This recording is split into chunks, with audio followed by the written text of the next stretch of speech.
साथियों, हमारी विरासत और शैव दर्शन की छाप अब केवल भारत तक या इस धरती तक ही नहीं, जब भारत चंद्रमा के साउथ पोल पर लैंड करने वाला पहला देश बना, तो हमने चंद्रमा के उस पॉइंट को भी शिव शक्ति नाम दिया। चंद्रमा के उस अहम हिस्से की पहचान अब शिव शक्ति के नाम से होती है। நண்பர்களே, நமது மரபும் சைவ தத்துவத்தின் முத்திரையும் பாரதம் வரை மட்டுமோ அல்லது இந்த பூமியுடனோ மட்டும் நின்று போய்விடவில்லை. பாரதம் நிலவின் தென்துருவத்தில் இறங்கிய முதல் தேசமானது. அப்போது நாம் நிலவின் அந்த இடத்திற்கு சிவசக்தி என்று பெயர் சூட்டினோம். நிலவின் அந்த முக்கியமான பாகம், அந்த பகுதி இனி சிவசக்தி என்ற பெயரால் அடையாளம் காணப்படும். साथियों, चोला युग में भारत ने जिस आर्थिक और सामरिक उन्नति का शिखर छुआ है, वो आज भी हमारी प्रेरणा है। राजा चोला ने एक पावरफुल नेवी बनाई।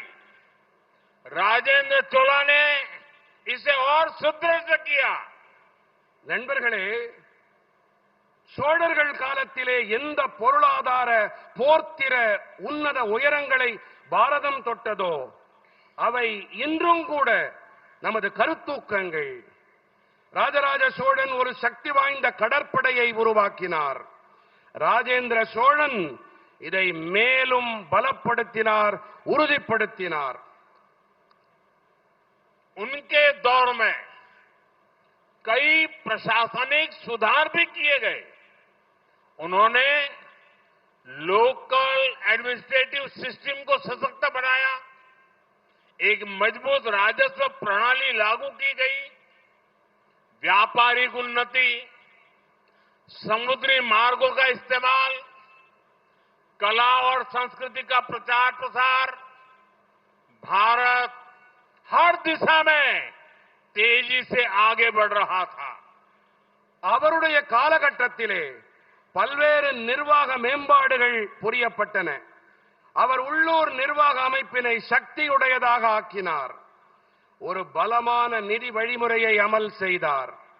வியாபார உயர்வு, கடல் மார்க்கங்களின் பயன்பாடு, கலை மற்றும் கலாச்சாரத்தின் பிரச்சாரம், இப்படியாக பாரதம் அனைத்து திசைகளிலும் விரைவாக முன்னேறிக் கொண்டிருந்தது. साथियों, चोला साम्राज्य के नए भारत के निर्माण के लिए एक प्राचीन रोड मैप की तरह है. यह हमें बताता है, अगर हमें विकसित राष्ट्र बनाना है तो हमें एकता पर जोर देना होगा. हमें हमारी नेवी को, हमारी डिफेंस फोर्सेस को मजबूत बनाना होगा.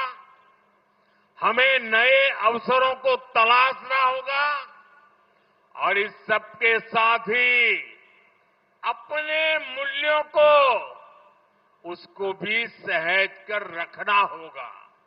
और मुझे संतोष है कि देश आज इसी प्रेरणा से आगे बढ़ रहा है.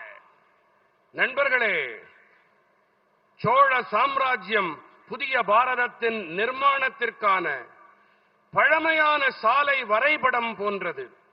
நாம் வளர்ச்சியடைந்த தேசத்தை உருவாக்க வேண்டும் என்று சொன்னால் நாம் ஒற்றுமையின் மீது அழுத்தம் அளிக்க வேண்டும்.